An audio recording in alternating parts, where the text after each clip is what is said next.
குடியரசு தினத்தை நாம் கொண்டாடியும் வீரர் போற்றும் பாரத நாட்டில் மக்களாட்சி வளர்ந்த தினமான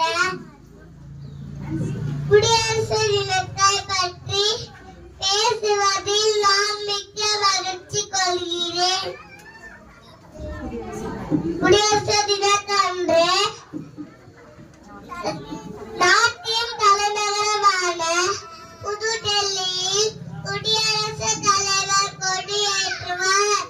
ஜாதி, மதம், மொழி என வரவேற்பார்கள் என்றாலும் நாம் அனைவரும் இந்தியர்கள் என்பதில் பெருமை கொள்வோம். ஜெய் ஹிந்த், வந்தே மாதரம்.